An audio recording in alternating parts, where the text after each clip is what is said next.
অনুপ্রবেশকারীদের মুখ্যমন্ত্রীর কড়া বার্তার পরই গ্রেফতার বাংলাদেশি। অনুপ্রবেশের অভিযোগে মুর্শিদাবাদ থেকে 11 জন বাংলাদেশিকে গ্রেফতার করা হয়েছে। ভগবানগোলার বর্ষাতি গোলা থেকে 4 জনকে গ্রেফতার করা হয়েছে। বাংলাদেশি অনুপ্রবেশকারী এদের গ্রেফতারি হয়েছে। ট্রেন থেকে নেমে টোটো করে যাওয়ার সময় নাকা চেকিং এর সময় পাকড়াও করা হয় এদের। এই 4 বাংলাদেশিকে পাঠানো হলো লালগোলার পদ্মা ভবনের হোল্ডিং সেন্টারে।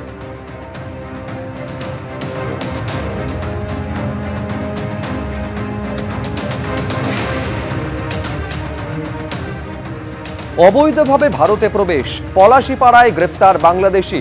ধৃত যুবক বাংলাদেশের মেহেরপুরের বাসিন্দা। ভারতে এসে বারুইপাড়ায় এক আত্মীয়ের বাড়িতে থাকত ওই বাংলাদেশি বলে খবর সূত্রের। আসল নাম পরিচয় গোপন রেখে সুমন শেখ নামে পরিচয়পত্র তৈরি করে সে, এমনটা সূত্রের খবর।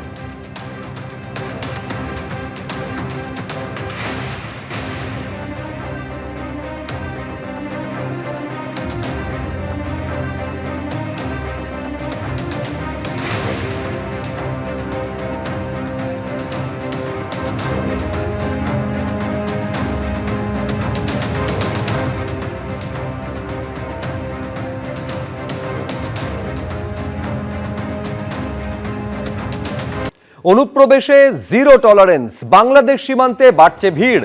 জেলায় জেলায় হোল্ডিং সেন্টার তৈরি হচ্ছে। সীমান্তে বাংলাদেশিদের লাইন দীর্ঘ হচ্ছে। উত্তর 24 পরগনার স্বরূপনগরের হাকিমপুরের ছবি আপনারা দেখতে পাচ্ছেন। সীমান্তে এসআইআর এর সেই যে ছবি দেখা গেছিল, ফিরে এসেছে সেই একই ছবি।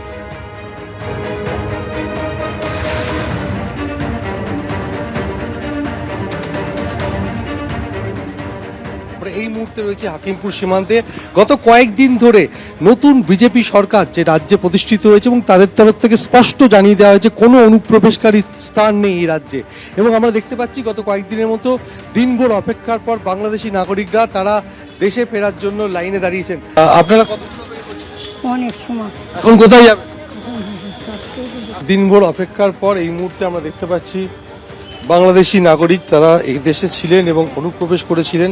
রাজ্য সরকারের তরফ থেকে স্পষ্ট জানিয়ে দেওয়া হয়েছিল যে কোনো অনুপ্রবেশকারীর ঠাঁই এখানে হবে না এবং তার জন্য হোল্ডিং সেন্টারও তৈরি করা হয় বলে সরকার জানিয়েছে।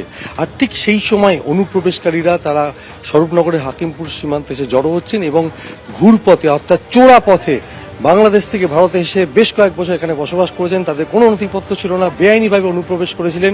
আর সেই অনুপ্রবেশকারীরা এই মুহূর্তে হাকিমপুর সীমান্ত দিয়ে বাংলাদেশে চলে যাচ্ছে। ক্যামেরার প্রতীক রায়ের সঙ্গে সমীরণ পাল, এবিপি আনন্দ, উত্তর 24 পরগনা। মালদার পর এবার মুর্শিদাবাদ লালগোলায় খোলা হলো হোল্ডিং সেন্টার। এই হোল্ডিং সেন্টারে রাখা হয়েছে 5 জন বাংলাদেশিকে। লালগোলা থানার বাহাদুরপুর গ্রাম পঞ্চায়েতে তৈরি করা হয়েছে এই হোল্ডিং সেন্টার। অনুপ্রবেশ আটকাতে এবং অনুপ্রবেশকারীদের হঠাতে অল আউট অ্যাকশনে নেমেছে নতুন সরকার। হোল্ডিং সেন্টার তৈরি করে শুরু হয়েছে বেআইনিভাবে এদেশে থাকা বাংলাদেশিদের ফেরত পাঠানোর তৎপরতা, যা শুরুটা হয়েছে মালদা থেকে। আর এবার মুর্শিদাবাদেও তৈরি করা হলো হোল্ডিং সেন্টার। অনুপ্রবেশকারীদের জন্য মুর্শিদাবাদের লালগোলায় তৈরি হলো হোল্ডিং সেন্টার। ইতিমধ্যেই সেখানে রাখা হয়েছে 5 জন বাংলাদেশি নাগরিককে। লালগোলা থানার বাহাদুরপুর গ্রাম পঞ্চায়েত এলাকায় রয়েছে পদ্মা ফিশারম্যান কোঅপারেটিভ সোসাইটির ভবন। এই বিল্ডিংয়ের 3 তলায় তৈরি করা হয়েছে হোল্ডিং সেন্টার। ব্যবস্থা করা হয়েছে কড়া নিরাপত্তারও। আপনার চাল, আপনার ডাল, আপনার তেল, আপনার মাছ, আপনার ডিম, আপনার কাপড়, আপনার মেডিসিন ওদেরকে দেব কেন? ওটা তো ভারতীয়দেরই ক্ষতি হচ্ছে, আমাদের রাজ্যেরই ক্ষতি হচ্ছে। সেই জন্য আইনটা এতদিন ছিল ভোট ব্যাংকের স্বার্থে কেউ বা কারা ব্যবহার করেনি। আমরা ভোট ব্যাংকের বাইরে গিয়ে দেশের স্বার্থে, রাজ্যের স্বার্থে এই আইন কার্যকর করছি। এবার বিধানসভা ভোটের প্রচারে অনুপ্রবেশ ইস্যুকে বড়সড়ভাবে তুলে ধরেছিল বিজেপি।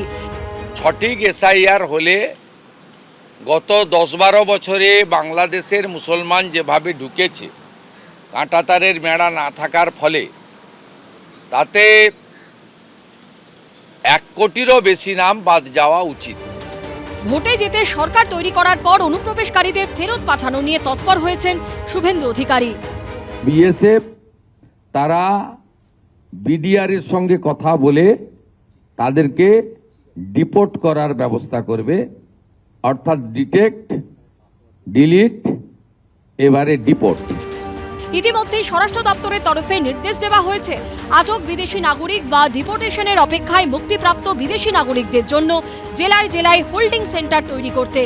এবার বাংলাদেশ সীমান্তবর্তী আরেক জেলা মুর্শিদাবাদেও হোল্ডিং সেন্টার খোলা হলো। রাজীব চৌধুরীর রিপোর্ট, এবিপি আনন্দ, মুর্শিদাবাদ। এবিপি আনন্দ, এগিয়ে থাকে, এগিয়ে রাখে।